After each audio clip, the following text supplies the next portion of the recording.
How's it, guys? Welcome back. So still working on this Trx300. Said it had a few other issues. It did have a brake problem. I went ahead and bled the brakes, kind of reverse bled them with the syringe. Didn't show that video, but I'll be talking about it later on. I have a KTM where I need to bleed the clutch, so I'm gonna go ahead and show you guys that later. But today I'm just gonna go ahead and change the oil. Pretty simple, but show you guys how it's done. Okay, only a few basic tools for the job. We got a Phillips screwdriver, a 17mm socket for the drain plug, and a 8mm socket for your oil filter housing. So first thing you want to do is warm up the bike. I did warm up the engine already, so we're good to go. Usually I like to take off the fill cap, so when I do drain the oil, it comes out all the way fast. So 17mm for your drain plug.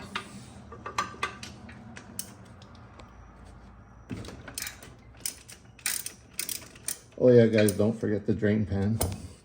That was self-explanatory.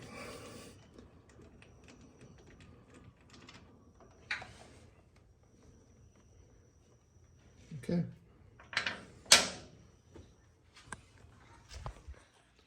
All right, while the oil is draining out the bottom, we can go ahead and remove this plastic cover for the oil filter housing. 2 Phillips bolts, or excuse me, screws.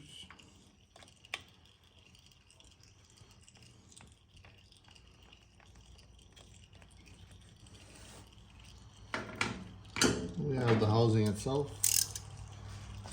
3 8mm bolts. Honda didn't put this in a great location, so yes, it's going to be messy. Just kind of get your pan where you can still drain the oil underneath and get to this housing.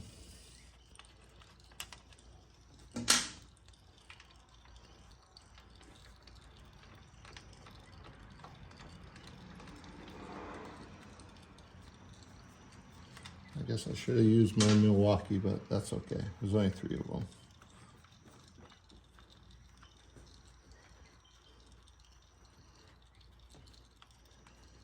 Sometimes you gotta tap this with a rubber mallet. Let's see if I can just get it off. I got him. Yep. Bad spot. Just be careful when you're pulling this off, because there's the filter, the spring, and everything behind there. Note to self, you see the hole on the filter. You always want to make sure that hole goes back into this housing, because what's going to happen is guys sometimes put it in backwards. There's no hole. This is where the oil flows through the engine, so it needs to be the correct way, or you will have no oil pressure, and that's not good.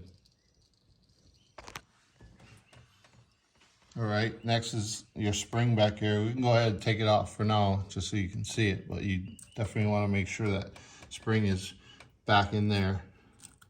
Hold tension on your oil filter. Getting back to the housing, yeah, so the hole in the filter goes in here. It transfers through this tube, and you see that small O-ring here. Sometimes it'll leak. 9 times out of 10, I just leave it because it's fine. But sometimes you do have to change it. Also, there is an O-ring on the housing itself.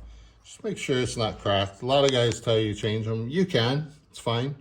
But it wasn't leaking before, it shouldn't leak anymore. Usually just put a little clean oil on here before you put your filter back in, and you should be fine. Yeah, so we got the housing cleaned up. Go ahead, get ready to put back the new filter. Spring's still in there. And that side out with the hole, I went ahead and oiled up the housing cover. Make sure you line it up straight.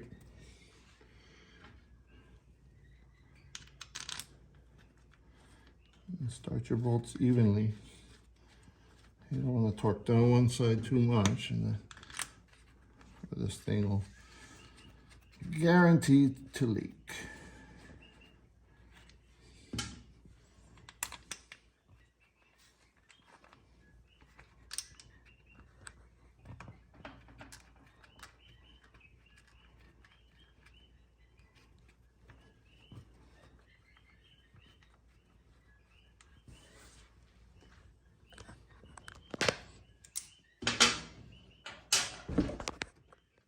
All right, the oil filter cover is back on and snug. These are small 8mm bolts, so you don't want to go ahead and over torque them.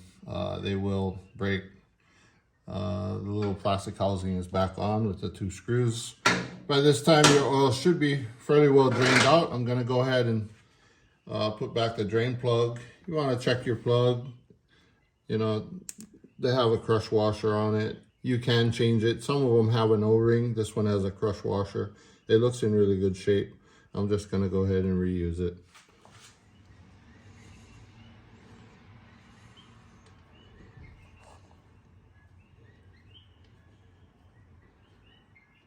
Again, you can tighten this, you know, check your owner's manual if you have one, or, you know, go online, but tight is tight. You don't want to go crazy. You use your best judgment. And that oil is pretty black, so this thing really needed an oil change. Okay, last step. You put your oil in. Make sure you got motorcycle ATV oil, 1040. Book calls for 2.4 quarts. So I got 3 quarts here, and I'm just gonna go ahead and measure it out to 2.4. All right, I got just over 2 quarts in there, not quite the 2.4. I'm gonna go ahead and seal it up. Just make sure your O-ring is good on your dipstick here. I'm gonna go ahead and close it up, run the bike for a little bit. This one has an oil light. Make sure your oil light does go off when you start it up.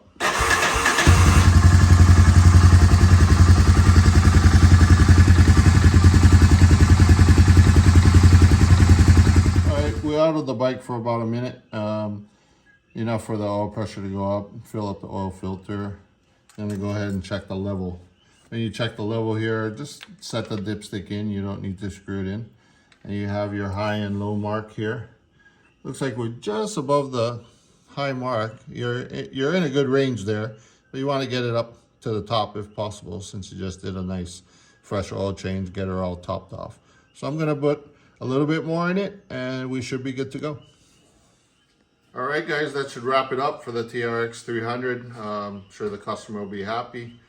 Give them a call, give this thing back to them, and put the next one on the rack. As for now, aloha.